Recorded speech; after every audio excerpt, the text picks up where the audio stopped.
What is going on, ladies and gentlemen? Welcome back to the Mock Draft Guy YouTube channel. Today's video, we are rolling right along with our 7-round team mock drafts, and we have landed on the Seattle Seahawks. This is always one of my favorites to do every single year. The Seattle Seahawks fan base is a very vocal fan base, but a lot of fun to interact with. So I'm really looking forward to hearing the feedback on this one. Name of the game for me today with the Seattle Seahawks is really trying to close that gap between number 16 and 76. I feel like with the way that the defensive line and the offensive line look right now, I feel like we really need to close that gap. We need to get more, maybe another top 50 pick, maybe another top 65 pick, something along there to close that gap to really maximize the talent. Quarterback could be on the table. It depends on who really falls to us, but I'm not so necessarily worried about quarterback as I am with building up the lines, offensive line, defensive line. I'm looking for another impact linebacker, and I'm looking for a little help in the secondary.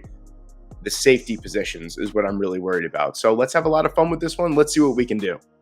All right, so I got something that was exactly what I wanted. So we have number 16. Obviously, the Pittsburgh Steelers came calling. They offered us pick number 20 and 51 to move back 4 spots. So that's pretty fantastic value for dropping down 4 spots. There was a couple players that were on the board that we were also looking at. Let's take a look right here. I was looking at Chop Robinson, Cooper DeJean. I wasn't really looking at JC Latham. So, there's a lot of people that are still on the board here, a lot of players that are still on the board that I really, really like. Now, we'll go through all of it, and then we'll go with my pick. Don't know if you guys will agree with it necessarily for who's on the board, but this is what I'm going to stick with because I do have a plan. So, right away, you see here on the defensive side, Jerzon Newton is someone at number 20 who I think has a very real chance of still being here. I think he's DT1 in my opinion, but I've seen him fall for some reason. I don't think teams should overthink it. They should just draft him.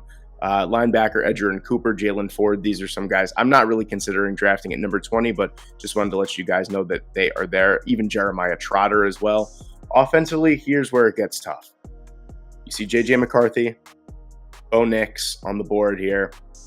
It's tough for me. This pick would probably be between J.J. McCarthy and Jerzon Newton, but in my heart of hearts, I got to go with my gut here, and that tells me that if Jackson Powers-Johnson is still on the board, that's the man that I absolutely have to take here at number 20.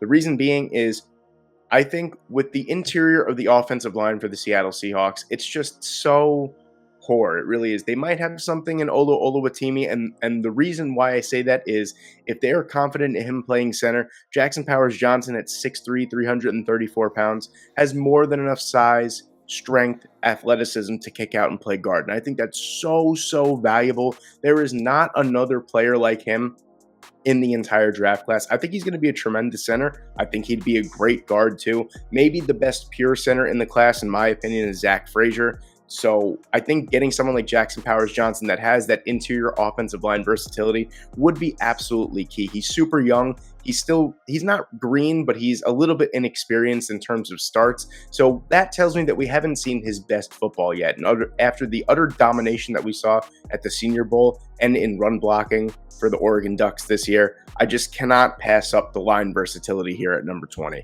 I forgot to mention as well at the beginning of the video, I'm looking also for maybe more of a receiving tight end, more of a vertical threat. So that'll be something that I address as well, hopefully in this draft. At number 51 here, we're kind of set up. This is exactly kind of how I wanted the draft to fall for the most part. We get our center, we get an interior offensive lineman of the future, a valuable building block at number 20. Now we have a second-round pick at number 51 here. And I'm going to take Leonard Taylor, defensive tackle out of Miami. The one thing that I think was wrong with the way that Leonard Taylor was played last season at Miami was he was played as a nose tackle at 6'4", 300 pounds even, not a nose tackle. He has too much explosiveness in his pass rushing game to be played there. He was played out of position. He only played about 65-70% of the snaps as well. That's not his true position. In a 3-4 defense, a 3-4 base defense, or an odd front defense, I could see him lining up in the 5 tech, maybe even 7 as well. So really maximize his pass rushing skills. I know that he's not necessarily the best run defending defensive tackle in the entire draft class, but he is good at that as well. He's super athletic. I can't pass up his pass rushing skills from the interior as well. I mean, Jerron Reed was probably the best defensive tackle that the Seattle Seahawks had this past season. And that's really saying something considering that he was signed basically right before the season. So I think it's a really big, it's not listed here as a big time team need, but it absolutely is, in my opinion. Getting someone with the upside of Leonard Taylor here at number 51 is awesome value. Oh my goodness, this draft is falling exactly the way that I wanted to here. We're at number 76. We have number 76 and 78 here in the third round. We have 4 picks in the top 100 to really, really beef up both sides of the ball here. So we took care of a huge need on the offensive line. We took care of a big time need on the defensive line, maybe more on that later as well. I want to address the linebacking position here for the Seattle Seahawks, another sneaky position of need. This team definitely values linebackers. I mean, we've seen it before. They draft them high all the time. You think of Jordan Brooks as well, was a first round pick. We're in the third round here, and we can get someone right now that has the potential to be a first round pick. And for me, that's going to be Jeremiah Trotter. He's fallen pretty freely since the beginning of the season. I had him one time as high as going, I believe, number 12 overall with the Pittsburgh Steelers. He's a little undersized for the position, 6'2", 230 pounds. But to me, in today's day and age of football, I don't think there's really no such thing as an undersized linebacker. You're getting supreme athletic ability from Jeremiah Trotter, and this is someone that is always all over the tape. He is, wherever the football is, that's where he is. He's a tackling machine. He's a good zone coverage defender as well. There's a lot to like about Jeremiah Trotter's game, and I think he'd be a massive boost to this linebacking core for the Seattle Seahawks. Now we come back around at number 78. We're going to go defense again. I said it before. I wanted to address the safety position as well. And here's what I'm thinking. There's a player that's on the board right now. A lot to like from this safety class, by the way, especially the guys that are left on the board. Bo Braid, Javon Bullard, James Williams, Jaden Hicks. Those are the 4 guys that I'm looking at right now. All those guys fit exactly what I'm looking for here. I think James Williams is going to be the pick here for me at number 78. This is someone that could really take over the Jamal Adams role tenfold. He was at the Senior Bowl as a linebacker. Here's the thing for me. In one-on-one drills, he was pretty terrible. I'm going to say that. But also, he's playing out of position. He was playing against much shiftier, smaller running backs. You got to understand, he's 6'5", 215 pounds. He's got tremendous size. He was an excellent tackler. He was next to Cameron Kitchens in the in the defensive backfield from Miami. He's a tremendous player. He really is. Tackling machine. He's a pass deflection machine as well. Great ball skills. He's got good coverage ability. I don't think it lies in man coverage on running backs out of the backfield, though. He's a good zone coverage safety. He can come down, crash. He can play in the box as well. I think that he would fill that Jamal Adams role absolutely perfectly, and then some. He's got way more athleticism than Jamal Adams as well. I mean, there's one thing that Jamal Adams brought, speaking as a Jet fan, he was a tremendous blitzer. James Williams is a great blitzer as well, and he also offers a ton more athleticism to the position. So a lot of position versatility as well. He can come down and play linebacker, or he could stay in the back as well. He could blitz. So I think with that versatility, Jaden Hicks is another player that I like a lot for this role as well, but I think I'm going to stick with my gut. I'm going to go with James Williams here at number 78. I think this draft has gone swimmingly so far, if you ask me. We've really beefed up both lines, and we've gotten some key positions of need out of the way here. Another position that might not be so much of a need right away for me is the tight end position. Right away, you think of the 3 guys, Noah Fant, Kobe Parkinson, and Will Dissly. Okay, so I'm not in love with those 3 guys as a complete tight end. So I like the blocking ability of a couple of those guys. From what I really like about Jared Wiley here at number 118 is his receiving ability, his line. I'm not going to say line versatility, his placement versatility in the offensive scheme. He could play inline, he could play in the slot. 6'6", 260 pounds. He has an innate ability to separate. He's a fantastic separator. He's a good receiver. He's got a high IQ, high football IQ player.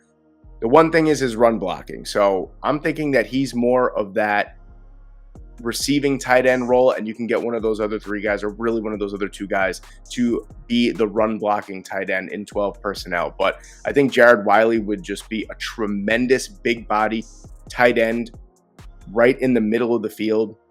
You know, red zone as well. I think this would be a great addition to the offense. for the Seattle Seahawks. All right, at number 150, we're going to go back to the offensive line as well. I think Abraham Lucas is a great player. He just can't stay healthy. He can't stay on the field. Charles Cross has kind of been the more disappointing of the two when he has been on the field. Stone Forsythe is a pretty decent backup as well, but just we need more depth. It's such a volatile position. You can never have too many good offensive linemen at any position. So I'm going to go with Christian Jones here out of Texas. What I really like about Christian Jones here is his versatility to play right tackle or left tackle and his arm length as well. He has a tremendous, I don't remember it off the top of my head, but I remember that being one of the standout qualities. He's got tremendous arm length. He's really good in leverage situations as well. This is someone that I think that you take far down the board right here at 150. He's an immediate swing tackle option with the potential to develop into something much, much more. So I'm going to take Christian Jones here at number 150. At number 193 here, we're going to take a high upside player far down the board here. I'm looking at Cedric Johnson out of Ole Miss, a tremendous frame, 6'3", 262 pounds. He's got great twitch, alignment versatility, a powerful lower half, initial burst up the field as well. This is someone that is a highly explosive edge prospect that just didn't really put it all together at Ole Miss, but this is someone down the board that I'm definitely willing to take a flyer on here and really be more of that pass rush centric player for me, someone that comes in and just rushes the quarterback because he's got tremendous speed. I mean, the size is tremendous. You can't argue with the size speed combination from him off the edge, and Seattle's always looking for those guys on the outside linebackers as well. So Cedric Johnson is an athletic edge player that I think is NFL ready. And with our last pick here at number 232, I'm going to go back to the offensive line yet again. I'm looking at Mason McCormick from South Dakota State. The FCS prospect is a little bit older. He's 6 years in college, over 2,500 snaps at the left guard position. Now, at this point in the draft, I'm looking for low-risk, high-upside players. Now, I know at 24 years of age, probably going to be closer to 25 at the time of NFL kickoff or the time the NFL season comes around. McCormick is someone that I'm looking at as just a really great depth piece that could be someone that could spot start. Who knows, maybe even start one day. But he's got a tremendous amount of experience under his belt, and he's a pretty damn good offensive lineman there at South Dakota State. So he blocked for Isaiah Davis. So I'm going to take him here with our last pick as a low-risk, high-upside player on the offensive line. And there you have it, ladies and gentlemen. There is my full 7-round Seattle Seahawks mock draft. If we're going to quickly recap it here, we had the 16th overall pick. We traded the 16th overall pick to the Pittsburgh Steelers for number 20 and number 51. At 20, we took Jackson Powers-Johnson, the best interior offensive lineman in the entire draft class. At number 51, we took Leonard Taylor, a beefy defensive lineman from Miami. At 76, we took Jeremiah Trotter. At 78, we took James Williams. 118, we took Jared Wiley. 150, we took Christian Jones. 193, we took Cedric Johnson. And 232, we took Mason McCormick. Let me know what you guys think in the comments section below. By the way, happy Valentine's Day if you are watching this on Wednesday. If you don't have a Valentine, don't worry. I'll be your Valentine. The mock draft guy will be your Valentine. Thank you guys so much for watching today. I hope you enjoyed, and I hope I see you in the next one.